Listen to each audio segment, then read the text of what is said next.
Você quer saber por que os filhos abandonam a fé? Por que igrejas se tornam vazias, mornas ou mundanas? A resposta é dolorosa. Cristãos fracos criam gerações inteiras que não conhecem o Senhor. Enquanto alguns homens e mulheres morriam por não negar a cruz, hoje muitos têm vergonha até de orar em público. Enquanto os mártires selavam a fé com sangue, hoje pais terceirizam o discipulado aos cultos infantis. E depois se perguntam por que os filhos estão no mundo. Se você sente o peso da responsabilidade, se compreende que o seu testemunho é um legado invisível que molda almas, então este vídeo é um espelho para despertar, corrigir e reconstruir o que você deixou cair. Charles Spurgeon dizia: se pecadores forem condenados, que pulem para o inferno por sobre os nossos corpos. Que ninguém vá para lá sem ter sido avisado e sem ter orado por ele. Mas onde estão esses crentes hoje? Neste vídeo, vamos expor as raízes da fraqueza espiritual moderna. E por que, se essa geração não se levantar com coragem, o próximo avivamento pode nunca chegar. O declínio espiritual de uma geração começa onde os olhos não veem, nas orações que não foram feitas, nas Bíblias que não foram abertas, nos exemplos que não foram dados. Antes de uma igreja esfriar, uma casa já havia se apagado. Antes de uma sociedade mergulhar no caos, pais e mães cristãos já haviam negociado seus princípios. A primeira grande mentira é que a fé verdadeira se transmite por cultura. Mas o evangelho não é hereditário. Ele é vivo, encarnado, transmitido por fogo. Uma geração que apenas assiste à fé de seus pais não herdará a chama, herdará apenas a fumaça. Charles Spurgeon escreveu: Deus não tem netos. Cada alma precisa nascer de novo. E quando pais abandonam o altar familiar, o espaço sagrado de oração, ensino e testemunho, o que resta são filhos vulneráveis, espiritualmente órfãos mesmo dentro de lares cristãos. Não é por acaso que vemos tantos filhos de crentes deixando a fé. A culpa não é apenas do mundo, nem sempre do diabo. Às vezes é da apatia confortável de crentes que confundiram religião com conveniência. Cristãos que lotam igrejas aos domingos, mas gritam, mentem e se omitem durante a semana. Pais que falam de Jesus, mas vivem como se ele não existisse. O problema nunca é o tamanho do pecado lá fora. É a fraqueza da convicção aqui dentro. Veja, quando o mundo grita, ele está apenas sendo o mundo. Mas quando a igreja se cala, ela trai sua missão. E dentro de casa, essa traição assume formas sutis. Quando os filhos nunca veem os pais de joelhos. Quando as palavras de Deus são trocadas por telas e distrações. Quando os erros são normalizados e o pecado é só fase. Jesus disse: todo aquele que quiser vir após mim, negue-se a si mesmo, tome a sua cruz e siga-me. Mas qual cruz os nossos filhos estão vendo carregarmos? Quando os pais não choram mais pelo pecado, da casa, quando não há mais jejum por libertação, quando o louvor vira apenas música e a palavra é apenas discurso moral, o coração da próxima geração já está sendo moldado. E não é por Deus. E então surgem as crises de fé, o esfriamento, o abandono da igreja, o desprezo pelo sagrado. E muitos pais surpresos perguntam: o que fiz de errado? Resposta, muitas vezes, é: não foi o que fez, mas o que deixou de fazer. Pais fracos criam filhos confusos, mães silenciosas geram lares barulhentos de trevas, crentes mornos produzem descendência cega. Não é exagero. É o reflexo direto de uma fé domesticada, confortável e inofensiva. Mas Deus ainda chama. Ainda há tempo de restaurar o altar caído. Ainda há joelhos que podem se dobrar, lágrimas que podem regar o solo seco, corações que podem voltar ao primeiro amor. O que você planta em sua casa hoje será colhido na eternidade de seus filhos. Existe uma verdade incômoda que poucos têm coragem de encarar. O mundo não destrói a fé de uma criança antes que um cristão omisso tenha falhado em vivê-la. A maior ameaça à nova geração não é o ateísmo, nem o hedonismo, nem a cultura pop. É a contradição escancarada dentro dos lares ditos cristãos. A Bíblia não foi feita para enfeitar estantes, nem a oração para momentos de desespero. Mas quantos filhos crescem vendo uma religião de aparência? Quantos presenciam cultos dominicais fervorosos e, horas depois, brigas, grosserias e frieza dentro do mesmo lar? Charles Spurgeon advertia: é mais fácil ensinar com o exemplo que com as palavras. Os filhos aprenderão mais observando a sua vida do que ouvindo os seus conselhos. E o que eles têm visto? Homens que levantam as mãos na igreja, mas batem portas em casa. Mulheres que falam de fé, mas cultivam rancor. Pais que exigem reverência, mas vivem sem santidade. Quando o evangelho não é vivido com verdade, ele se torna uma caricatura patética. E é exatamente isso que muitos jovens enxergam: uma fé frágil, uma vida sem coerência, um Deus que só aparece em frases feitas e camisetas evangélicas. Essa incoerência é o veneno mais sutil da fé familiar. E o mais trágico: ela não grita, mas corrói. Um filho dificilmente confrontará os pais dizendo: vocês são hipócritas. Mas o coração dele absorverá esse juízo em silêncio e, quando crescer, se afastará. Não porque foi rebelde, mas porque não viu nada digno de ser seguido. A palavra nos mostra outro caminho. Em Deuteronômio 6:7, Deus ordena: estas palavras que hoje te ordeno estarão no teu coração. Tu as inculcarás a teus filhos, e delas falarás assentado em tua casa, andando pelo caminho, ao deitar-te e ao levantar-te. O ensino da fé não começa no púlpito, mas à mesa, no sofá, nas decisões do dia a dia. A autoridade espiritual de um pai não vem do tom de voz, mas da coerência entre o que ele prega e o que ele vive. E quando isso acontece, quando há unidade entre palavra e ação, entre ensino e testemunho, então o coração da nova geração não apenas escuta sobre Deus, mas o enxerga encarnado no comportamento dos pais. Spurgeon certa vez afirmou: nada assusta mais o inferno do que um pai de joelhos e um lar guiado pela palavra. Mas o que temos visto?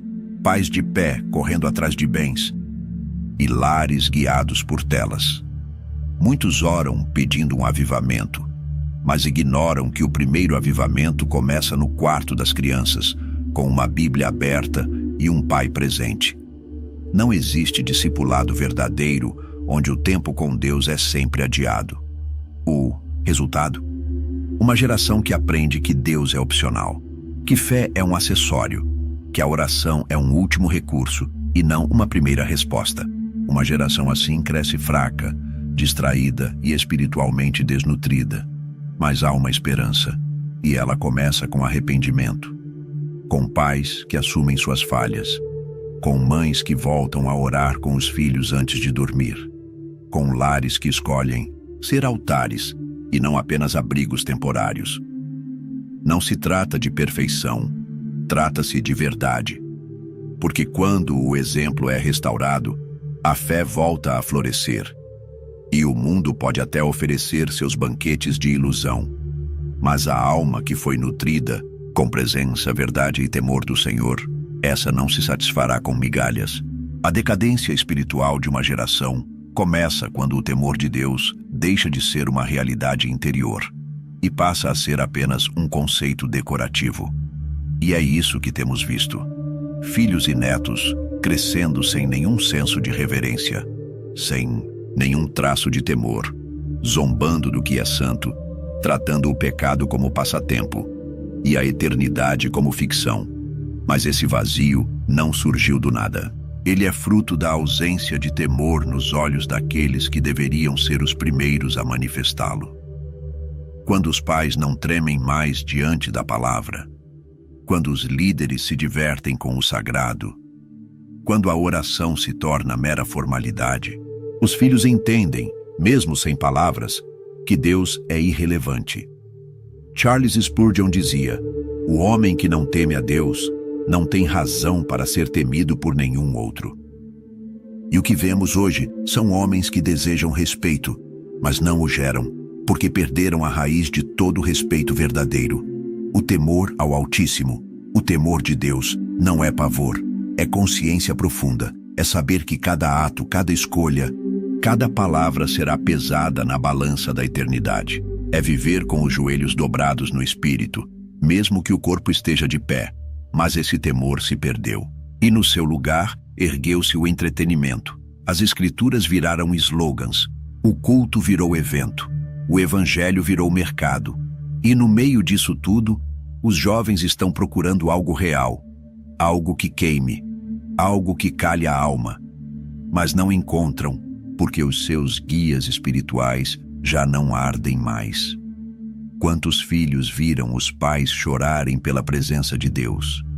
Quantos viram a Bíblia sendo lida como um alimento e não como um dever? Quantos testemunharam arrependimento genuíno dentro de casa, e não apenas acusações externas? O temor de Deus não pode ser ensinado como uma teoria. Ele precisa ser sentido, vivido, respirado. E isso só acontece quando a santidade volta ao centro, quando a casa se torna um santuário, quando o pecado é odiado, quando a graça é celebrada não como desculpa, mas como milagre. A geração atual zomba de Deus porque a anterior ensinou que ele era opcional. E o inferno não precisa convencer os jovens de que Deus não existe. Basta convencê-los de que ele não importa. É por isso que o silêncio diante do pecado é tão mortal. É por isso que a neutralidade espiritual é traição. Os filhos estão assistindo. Eles percebem quando seus pais se calam diante da injustiça. Eles notam quando a fé é seletiva. Eles sentem quando o fogo se apagou. E então, eles se afastam. Não por rebeldia pura, mas por ausência de impacto, por falta de glória, por fome de algo que ninguém ousou viver diante deles. Spurgeon alertava: a religião sem o espírito é o cadáver da fé. E, infelizmente, muitos lares cristãos se tornaram cemitérios de convicções. Ainda há versículos nas paredes, cruzes nos pescoços, músicas cristãs no carro, mas o temor, o santo temor, esse já partiu faz tempo, e sem temor, a fé vira tradição, a adoração vira show, o lar vira palco, e a geração seguinte se perde, mas Deus ainda chama, e Ele promete restaurar o temor.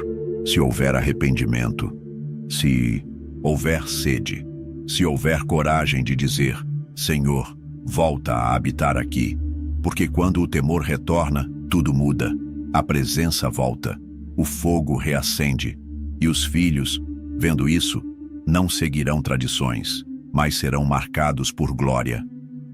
Nem todo legado é visível, nem toda herança é feita de bens, terras ou títulos. Há pais que deixam uma casa, e pais que deixam um silêncio, uma ausência, um rastro de omissão. E é isso que está devastando a nova geração, a covardia dos que não se levantam. Covardia não é apenas fugir da perseguição. É se calar diante do erro, é escolher o conforto em vez do confronto. É preferir ser aceito pelo mundo do que ser aprovado por Deus. Quantos homens têm se tornado pais de corpo, mas órfãos de missão? Quantas mulheres que se dizem de fé, mas educam os filhos para agradar o mundo? A geração que hoje vive confusa, relativista, perdida, foi educada por pais que se calaram quando deviam falar, que sorriram quando deviam chorar, que aplaudiram quando deviam advertir. Charles Spurgeon dizia: a espada do Espírito não foi nos dada para ser pendurada na parede, mas para ser empunhada na batalha. Mas muitos têm deixado a espada enferrujar. Têm preferido a neutralidade em nome da paz doméstica. Têm recuado no momento em que a geração clamava por direção. Essa covardia se disfarça de gentileza. Ela se apresenta como tolerância, empatia, mente aberta. Mas a verdade é simples. Onde a autoridade espiritual se ausenta, o inimigo assume. Os filhos estão sendo discipulados. Se não for pela palavra, será pela tela. Se não for pela cruz, será pelo algoritmo. Se não for por homens e mulheres cheios de temor, será por influenciadores cheios de vaidade. E no final, o que resta é uma geração moldada por vozes estranhas. Porque os porta-vozes de Deus decidiram calar. Spurgeon advertia: o mundo não precisa de igrejas decoradas, mas de santos cheios de ousadia. E essa ousadia começa em casa, na disciplina, na intercessão, no exemplo, no levantar da voz quando o erro se instala, mesmo que doa. Mas há um problema. Muitos pais querem que seus filhos sigam a Deus, mas não querem pagar o preço de se tornarem líderes espirituais. Querem filhos obedientes, mas são espiritualmente apáticos. Querem filhos puros, mas enchem o lar com entretenimento tóxico. Querem filhos de fé, mas jamais os chamaram para orar. Querem filhos comprometidos com a verdade, mas eles mesmos negociam princípios todos os dias. O resultado é previsível. Cristãos frágeis geram discípulos confusos. E a confusão vira norma. A mornidão vira cultura. E o reino de Deus perde território dentro da própria igreja. Mas nem tudo está perdido. Existe um remanescente, um povo que ainda entende que espiritualidade não é performance, é guerra. Que lar não é só moradia, é trincheira. Que filhos não são troféus sociais, mas almas eternas confiadas por Deus. A restauração começa quando a covardia é confrontada. Quando homens e mulheres param de terceirizar sua missão espiritual. Quando aceitam que sim, ser pai, ser mãe, ser mentor, é carregar uma cruz. A glória disso não está no aplauso, mas no silêncio dos céus dizendo: este cumpriu sua parte. A sua geração ainda pode mudar a próxima, mas não com teorias, com coragem, com choro, com fé vivida e não apenas falada. Porque o inferno não teme crentes de palco, mas treme diante de lares que se tornam fortalezas. Existe um tipo de cristianismo que não transforma, porque não custa nada, é leve, agradável, cheio de frases motivacionais e canções bonitas. Mas é um evangelho que não sangra. E por isso, também não cura, não salva, não redime.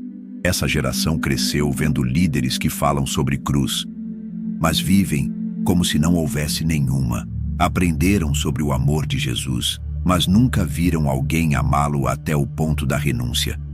Foram treinados para se sentirem bem, não para morrerem para si mesmos, e o resultado está diante dos nossos olhos.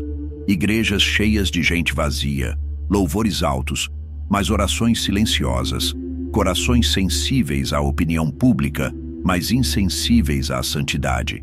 Charles Spurgeon dizia: o evangelho que não humilha o homem nem exalta a cruz não é o evangelho de Cristo, mas o que temos feito é justamente o oposto. Trocamos a humilhação pelo conforto, trocamos a cruz pelo palco, trocamos o sangue pelo glitter, e então nos espantamos quando os jovens abandonam a fé. Mas a verdade é: como crer num Deus que exige tudo, se nunca viram ninguém lhe entregar tudo? A fé sem sacrifício vira autoajuda, a igreja sem correção vira clube, a Bíblia sem obediência vira slogan. E um evangelho assim não sobrevive à dor, não resiste à universidade, não convence no sofrimento, não liberta do vício, não sustenta no leito de morte, porque o verdadeiro evangelho não convida o homem a melhorar sua vida, convida-o a entregá-la por inteiro, a perder para ganhar, a morrer para viver, a negar a si mesmo, para seguir aquele que deu tudo. Essa geração está perdida não por falta de Deus, mas por falta de homens e mulheres que o revelem com a própria vida. Eles não precisam de discursos, precisam ver fé que suporta a traição, amor que continua, mesmo quando não é correspondido, esperança que resiste ao diagnóstico. Adoração que permanece mesmo no luto.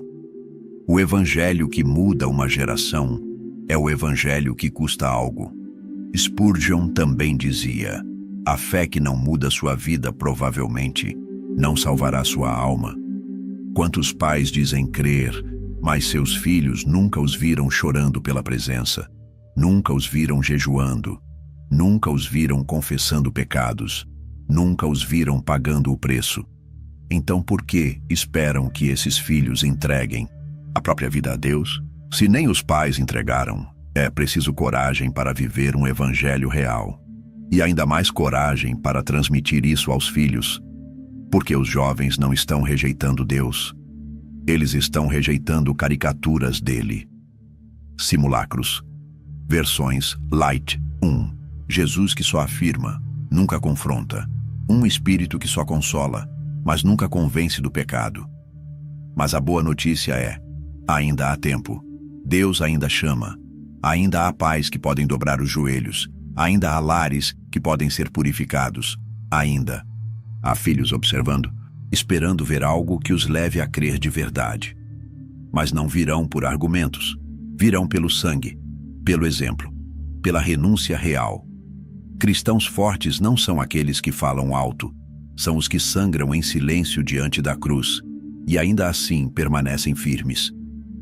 Não é o mundo que será julgado primeiro.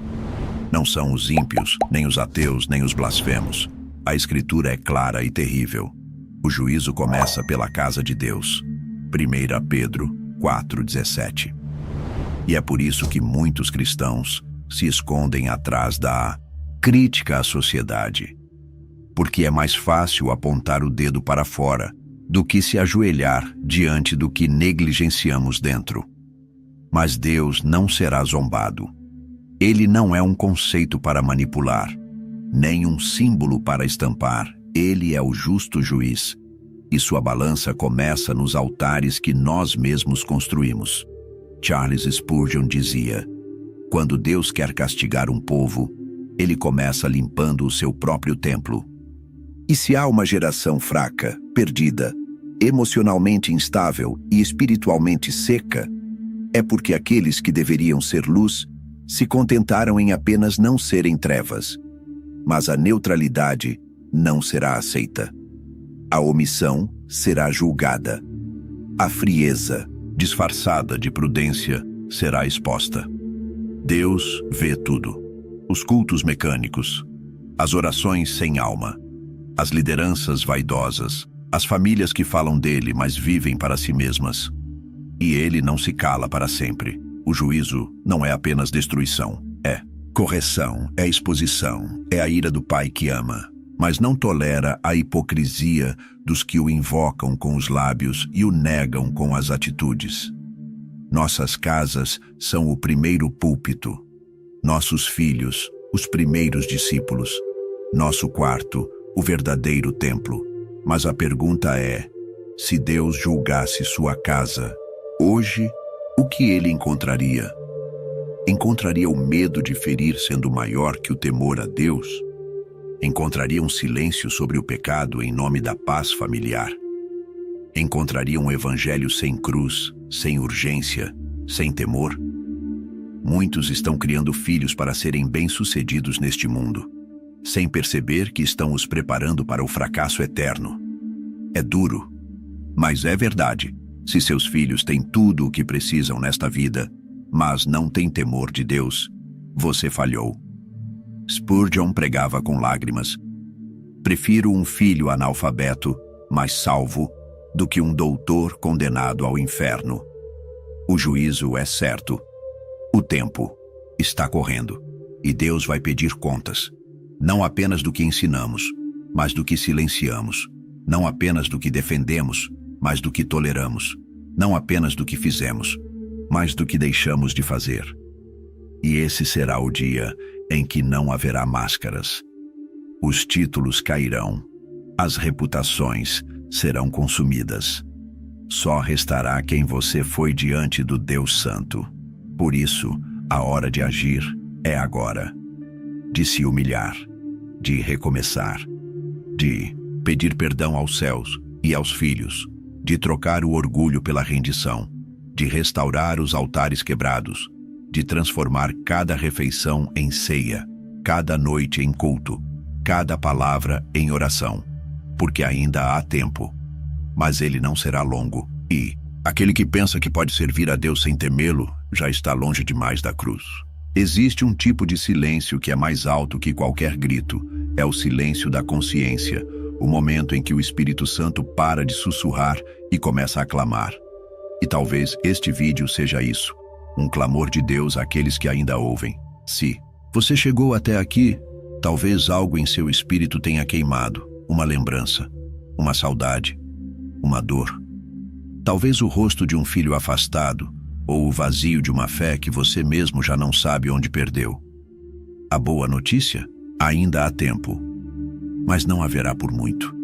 Essa pode ser a última geração que ainda tem chance de se dobrar, porque o mundo não vai desacelerar, as trevas não vão pedir licença, e os filhos não vão esperar até que seus pais finalmente se decidam. Charles Spurgeon disse: há um tipo de arrependimento que chega tarde demais, não porque Deus não perdoa, mas porque o coração já se acostumou a ignorar. E muitos já estão nesse caminho, acostumados ao pecado, acostumados ao vazio, acostumados à ausência de Deus. Mas você ainda sente, você ainda se importa, você ainda pode escolher. Por isso, entenda, se Deus está falando, não endureça seu coração. Hoje pode ser o dia em que você decide reconstruir o altar, com sua esposa, com seus filhos, com você mesmo. Hoje pode ser o dia em que você finalmente para de delegar a salvação da sua casa para o pastor, para a igreja, para a escola bíblica, e assume a responsabilidade como sacerdote do lar. Porque filhos não precisam de pais perfeitos, precisam de pais de joelhos. Esposas não precisam de maridos que falem bonito, precisam de homens quebrantados. Mundo não precisa de mais teólogos com opiniões. Precisa de homens e mulheres com lágrimas, com temor, com verdade. Você pode ser o elo que muda toda a história. A última muralha antes da queda. O último reflexo de Cristo que seu filho verá antes de se perder. Mas isso exige uma decisão. E uma decisão hoje. Não amanhã. Não depois. Agora. A palavra não está distante. Ela está em sua boca e em seu coração. Basta dizer: Senhor, eis-me aqui. Restaura o que deixei morrer. Porque quando um homem se dobra, Deus levanta uma geração inteira. Você pode ser fraco, mas, se for fraco diante de Deus, será forte diante do mundo. Não permita que o legado da sua fé termine com você. Não deixe que seus filhos se tornem estatísticas. Não aceite que a sua casa seja apenas mais uma apagada no mapa do céu.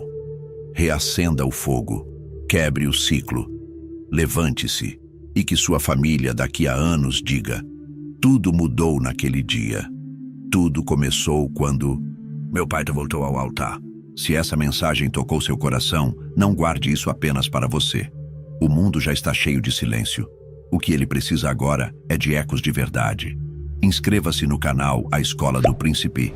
Caminhe conosco nessa jornada de fé sem máscaras, onde a verdade é dura, mas cura. E onde ainda é possível encontrar santidade no meio do caos. Compartilhe este vídeo com alguém que você ama. Comente aqui embaixo o que Deus falou com você hoje. Queremos ouvir sua voz, sua história, sua luta e orar com você. Aqui, não. Seguimos multidões.